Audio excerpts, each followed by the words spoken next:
Hi everyone, Machiavelli की बात कर रहे हैं जिसमें हमने मैकियावेली के बारे में संक्षेप में जान लिया। उनके मानव संबंधी विचार क्या है, मानव स्वभाव संबंधी विचार क्या है, नैतिकता संबंधी विचार क्या है और किस तरीके से उनका जीवन राजनीतिक जीवन से प्रभावित था और उनकी रचनाओं के बारे में हमने अध्ययन कर लिया है। अब इनको मैकियावेली यानी पुनर्जागरण का शिशु कहा जाता है और राजनीतिक चिंतन में ये प्रथम विचारक माने जाते हैं। यानी सभी राजनीतिक विचारकों ने चिंतन पर उनके युग की परिस्थितियों एवं प्रकृतियों का प्रभाव पड़ता है। जो मैकियावेली थे उनके विचारक में चिंतन पर उनके युग की परिस्थितियों एवं प्रकृति का प्रभाव पड़ता है, किंतु मैकियावेली के चिंतन पर हम यह देखते हैं कि यह प्रभाव इतना अधिक मात्रा में पड़ा है कि डनिंग, ये जो पुनर्जागरण का इन्हें शिशु कहा जाता है, ये डनिंग ने इनको कहा है। डनिंग ही उनके बारे में लिखे हैं कि यह प्रतिभा संपन्न फ्लोरेंसवासी संपूर्ण अर्थ में अपने युग का शिशु था।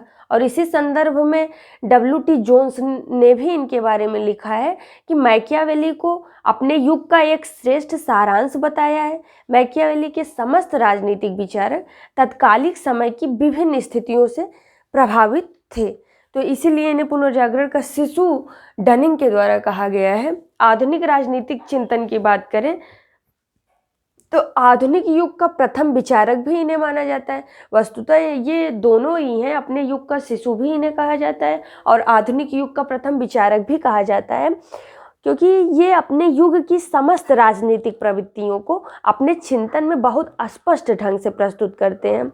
अतः वह अपने युग का शिशु कहलाने के अधिकारी ही हैं। इसके साथ ही उसे आधुनिक युग का प्रथम विचारक होने का गौरव प्राप्त होने के भी दो कारण हैं। पहला कि उसने अपने चिंतन द्वारा मध्य युग की विचारधाराओं का अंत करके आधुनिक युग के आगमन का मार्ग प्रशस्त किया, तथा दूसरा कारण यह है कि उनके चिंतन में अनेक ऐसे तत्व बीज रूप में अथवा सांकेतिक रूप में दिखाई पड़ते हैं जो आधुनिक राजनीति तक चिंतन की प्रमुख विशेषताएं मानी जाती हैं। इस रूप में उसे आधुनिक राजनीतिक चिंतन के जनक भी कहा जाता है। मैक्सी यानी डनिंग ने इन्हें जो है पुनर्जागरण का शिशु कहा था, जबकि मैक्सी कहते हैं कि वह प्रथम आधुनिक राजनीतिक विचारक था। तो ऐसे कोटेड लाइन पूछ ली जाती है और ऑप्शन में कई सारे राजनीतिक के नाम दे देंगे। तो आधुनिक राजनीतिक विचारक इन्हें जो है प्रथम आधुनिक राजनीतिक विचारक मैक्सी ने कहा था, जबकि डनिंग ने इन्हें अपने युग का शिशु कहा था। डनिंग का यह भी कहना था कि यह कहना उतना ही सही है कि वह अपने मध्य युग का अंत करता है जितना कि वह यह कहना कि वह मध्य युग का अंत करने वाला विचारक है, क्योंकि उसने सामंतशाही, पोपशाही, मध्ययुगीन ईसाई चिंतन का विरोध कर अनेक प्रभाव को समाप्त किया। अब हम इनके राज्य संबंधी विचार की बात करें। राज्य संबंधी विचार इनके बहुत ही महत्वपूर्ण हैं। राज्य से संबंधित जो इनके विचार थे, जिसके लिए इन्होंने राज्य की उत्पत्ति और राज्य की प्रकृति एवं उद्देश्य की भी बात की। मैकियावेली ने राज्य को एक अस्वाभाविक एवं निर्मित संस्था माना है, क्योंकि जब हम इनके नैतिक विचार को पढ़ते हैं तो हमने देखा कि मानव संबंधी विचार को पढ़ते हैं तो उन्होंने नैतिकता में तो धर्म आधारित नैतिकता का विरोध किया, और जब मानव स्वभाव को बताया तो इन्होंने कहा मानव तो अविवेकशील प्राणी है, उसमें अविवेकता पाई जाती है। तो जब ये राज्य को परिभाषित करते हैं तो कहते हैं कि राज्य जो है एक अस्वाभाविक एवं निर्मित संस्था माना जाता है। यानी मानव स्वभाव, पहले ही मैंने बता दिया है कि इन्होंने जब मानव स्वभाव को व्याख्यायित किया था तो कहा था कि मानव तो दुष्ट है, स्वार्थी है, लालची एवं अहंकारी है। यानी मानव स्वभाव के इन्हीं दोषों के कारण वो कहता है कि राज्य की जो उत्पत्ति है वो उसमें अराजकता, अव्यवस्था एवं संघर्ष की स्थिति का जन्म होता है और इससे सभी के कष्टों में वृद्धि होती है। इस दुखद स्थिति के अंत के लिए मनुष्य ने एक ऐसे शक्तिशाली व्यक्ति का शासक बनाना तय किया है जो उनके जीवन एवं संपत्ति की रक्षा करने में समर्थ हो, यानी समाज में शांति व्यवस्था जो है वह स्थापित कर सके। जब इन्होंने कहा कि अपनी प्रकृति से ही राज्य एक निर्मित संस्था है, यानी जो राज्य को परिभाषित, जब इसके प्रकृति की बात करते हैं तो कहते हैं कि राज्य एक निर्मित संस्था तो है ही है, साथ ही यह शक्ति पर आधारित संस्था भी है। कैसे है? क्योंकि इन्होंने राज्य की प्रकृति और जो उद्देश्य बताया है, क्योंकि राज्य की प्रकृति और उद्देश्य ही यह तय करती है कि राज्य अपनी प्रकृति से शक्ति पर आधारित संस्था है और उसके हित में यही है कि वह निरंतर अपनी शक्ति में वृद्धि करता रहे। इस प्रकार राज्य का प्रमुख उद्देश्य जो है वह निरंतर शक्ति अर्जन करना है। इस तरीके से ये प्रकृति को बताते हैं।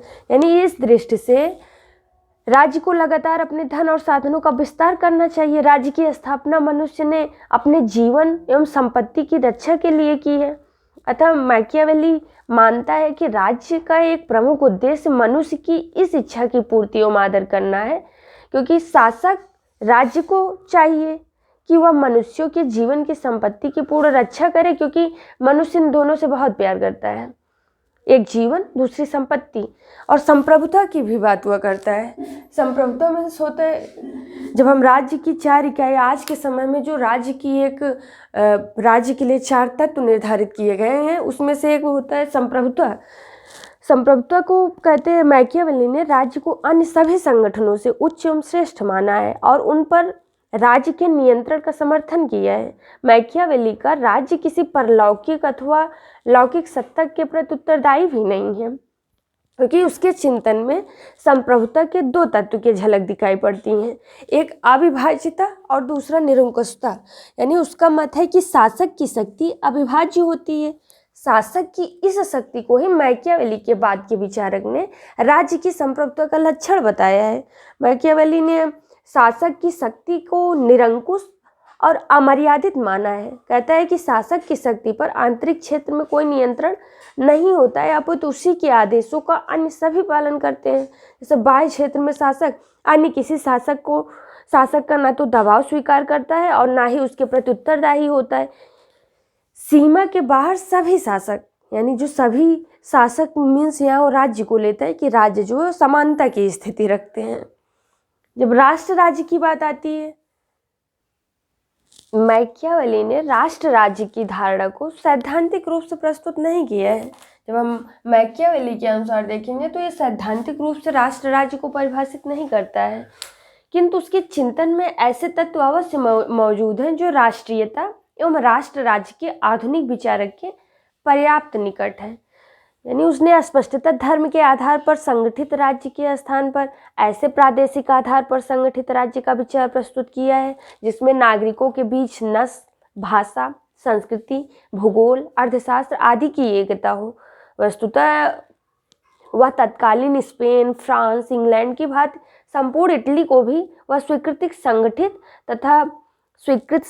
तथा शक्तिशाली राज्य के रूप में देखना चाहता था और इसी दृष्टि से उसने विभिन्न राज्यों में विभक्त तत्कालीन इटली के एक राज्य के रूप में संगठित होने पर बल दिया और इन विभिन्न राज्यों में मौजूद सामंतवादी व्यवस्था तथा भाड़े के सैनिकों की परंपरा का विरोध किया।